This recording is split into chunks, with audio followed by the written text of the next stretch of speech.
ರಾಜ್ಯದ ಬಹುತೇಕ ಜಿಲ್ಲೆಗಳಲ್ಲಿ ಭೀಕರ ಬರ ಆವರಿಸಿದೆ. ಆದರೆ ಮಲೆನಾಡು ಹಾಗೂ ಕರಾವಳಿಯಲ್ಲಿ ಮಾತ್ರ ವರುಣದೇವ ರೌದ್ರಾವತಾರ ತೋರ್ತಾ ಇದ್ದಾನೆ. ಬಿಟ್ಟು ಬಿಡದೆ ಸುರಿತಾ ಇರುವ ಮಳೆಗೆ ಜನ ಹೈರಾಣಾಗಿ ಹೋಗಿದ್ದಾರೆ.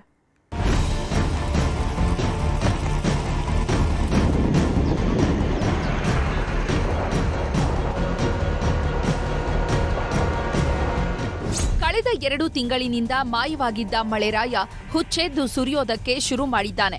ಸಾಕಪ್ಪ ಸಾಕು ಅನ್ನೋ ರೇಂಜ್ಗೆ ಮಹಾ ಮಳೆಯಾಗ್ತಾ ಇದೆ. ಮಲೆನಾಡು ಕರಾವಳಿ ಜಿಲ್ಲೆಗಳಲ್ಲಿ ಸುನಾಮಿಯೇ ಎದ್ದಿದ್ದು, ಬತ್ತಿದ್ದ ಜಲಪಾತ ನದಿಗಳೆಲ್ಲ ಅಬ್ಬರಿಸಿ ಬೊಬ್ಬಿರಿಯುತ್ತಿವೆ. ಅತ್ತ ಮಹಾರಾಷ್ಟ್ರ ಪಶ್ಚಿಮ ಘಟ್ಟದಲ್ಲಿ ಆಗ್ತಾ ಇರೋ ಮಳೆ ಬೆಳಗಾವಿ ಜನರಿಗೆ ಜೀವ ಕಳೆ ತಂದಿದೆ.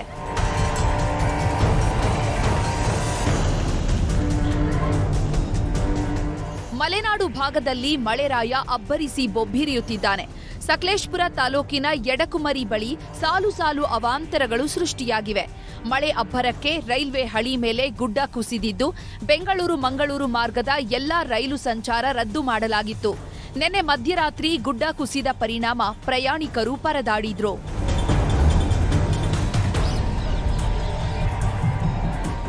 ಚಿಕ್ಕಮಗಳೂರು ಜಿಲ್ಲೆಯಲ್ಲಿ ವರುಣನ ಅಬ್ಬರ ಹೇಳತೀರದಂತಾಗಿದೆ. ಕೊಪ್ಪ ತಾಲೂಕಿನ ಜಯಪುರ ಸಮೀಪದ ಹಿರೇಗದ್ದೆಯಲ್ಲಿ ಧಾರಾಕಾರ ಮಳೆಗೆ ಗುಡ್ಡವೇ ಕುಸಿದು ಬಿದ್ದಿದೆ. ಕೂವೆ ಹಿರೇಗದ್ದೆ ಸಂಪರ್ಕಿಸುವ ರಸ್ತೆ ಪಕ್ಕದಲ್ಲೇ ಭೂಕುಸಿತವಾಗಿದ್ದರಿಂದ ವಾಹನ ಸವಾರರು ಪರದಾಡುವಂತಾಗಿದೆ.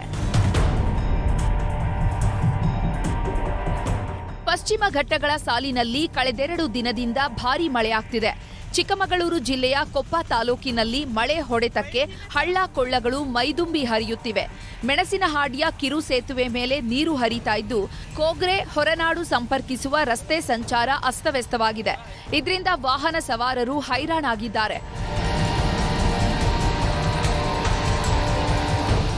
ದಕ್ಷಿಣ ಕನ್ನಡ ಜಿಲ್ಲೆಯಲ್ಲಿ ಬಿಟ್ಟು ಬಿಡದೆ ಸುರಿತಾ ಇರೋ ಮಳೆಗೆ ಜನರು ಹೈರಾಣಾಗಿದ್ದಾರೆ. ಮಳೆ ಹೊಡೆತಕ್ಕೆ ಮಂಗಳೂರಿನ ಮಣ್ಣಗುಡ್ಡೆಯಲ್ಲಿ ಬುಡ ಸಮೇತ ಬೃಹತ್ ಮರ ಉರುಳಿ ಬಿದ್ದಿದೆ. ಅದೃಷ್ಟವಶಾತ್ ಬೈಕ್ ಸವಾರ ಕೂದಲೆಳೆ ಅಂತರದಲ್ಲಿ ಪ್ರಾಣಾಪಾಯದಿಂದ ಪಾರಾಗಿದ್ದಾನೆ. ಈ ಘಟನೆಯ ದೃಶ್ಯ ಸಿಸಿಟಿವಿ ಕ್ಯಾಮೆರಾದಲ್ಲಿ ಸೆರೆಯಾಗಿದೆ.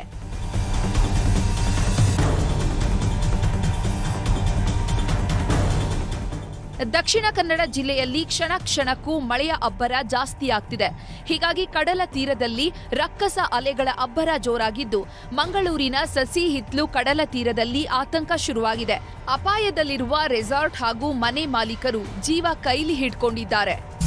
ಕಡಲ ತೀರದ ನಿವಾಸಿಗಳಿಗೆ ಕಡಲ್ ಕೊರೆತದ ಭೀತಿ ಎದುರಾಗಿದೆ. ನಾವೀಗ ಸುರತ್ಕಲ್ ಸಮೀಪದ ಸಸಿ ಹಿತ್ಲು ಕಡಲ ಕಿನಾರೆಯಲ್ಲಿದ್ದೇವೆ. ನೀವು ದೃಶ್ಯಗಳಲ್ಲಿ ಗಮನಿಸ್ತಾ ಇದ್ದೀರಿ ಕಡಲು ಯಾವ ರೀತಿಯಾಗಿ ರಫ್ ಆಗಿದೆ ಅಂತ ಹೇಳಿ.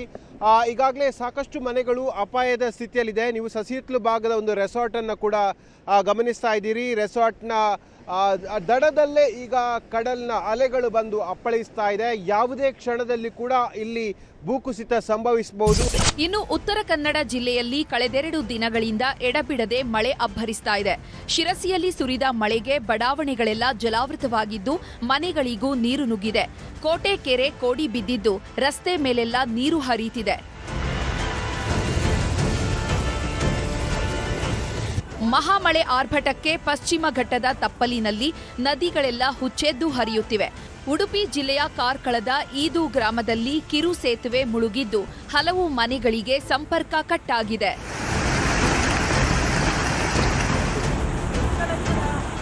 ಮಹಾರಾಷ್ಟ್ರದಲ್ಲಿ ಸುರಿಯುತ್ತಿರೋ ಮಳೆ ಬೆಳಗಾವಿ ಜನರಿಗೆ ಜೀವ ಕಳೆ ತಂದಿದೆ. ಕೃಷ್ಣಾ ನದಿ, ದೂದ್ಗಂಗಾ ಮತ್ತು ವೇದ್ಗಂಗಾ ನದಿಯಲ್ಲಿ ಕ್ಷಣ ಕ್ಷಣಕ್ಕೂ ನೀರಿನ ಮಟ್ಟ ಹೆಚ್ಚಾಗ್ತಾ ಇದ್ದು, ಚಿಕ್ಕೋಡಿ ತಾಲೂಕಿನ ಕಲ್ಲೋಳ ಗ್ರಾಮದ ದತ್ತ ಮಂದಿರ ಮುಳುಗಡೆಯಾಗಿದೆ.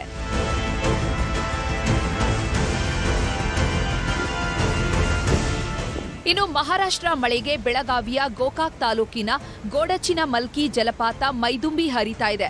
ಹೀಗಾಗಿ ಸ್ಥಳಕ್ಕೆ ಭೇಟಿ ನೀಡಿದ ಸಚಿವ ಸತೀಶ್ ಜಾರಕಿಹೊಳಿ ಜಲಪಾತದ ಸೊಬಗನ್ನ ಕಣ್ತುಂಬಿಕೊಂಡ್ರು.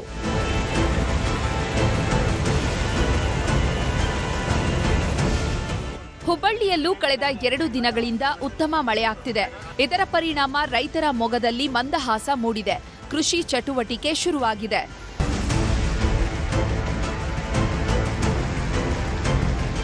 ಕೊಡಗಿನಲ್ಲಿ ಸುರಿತಾ ಇರೋ ಭಾರೀ ಮಳೆಯ ಪರಿಣಾಮ ಹಾರಂಗಿ ಜಲಾಶಯದಿಂದ ಅಪಾರ ಪ್ರಮಾಣದ ನೀರು ಹೊರಬಿಡಲಾಗ್ತಾ ಇದೆ. ಹೀಗಾಗಿ ಕೆಆರ್ ನಗರ ತಾಲೂಕಿನ ಚುಂಚನಕಟ್ಟೆ ಫಾಲ್ಸ್ಗೆ ಜೀವ ಕಳೆ ಬಂದಿದೆ. ಡ್ರೋನ್ ಕ್ಯಾಮೆರಾದಲ್ಲಿ ಜಲಧಾರೆಯ ವೈಭವ ಸೆರೆಯಾಗಿದೆ.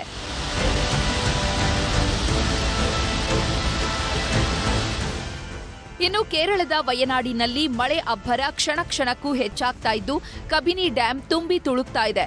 ಕೇರಳದ ಮಳೆಯಿಂದಾಗಿ ಕಬಿನಿ ಜಲಾಶಯಕ್ಕೆ 23,000 ಕ್ಯೂಸೆಕ್ ನೀರು ಹರಿದು ಬಂದಿದ್ದು ತಮಿಳುನಾಡಿಗೆ 10,000 ಕ್ಯೂಸೆಕ್ ನೀರು ಬಿಡಲಾಗ್ತಿದೆ.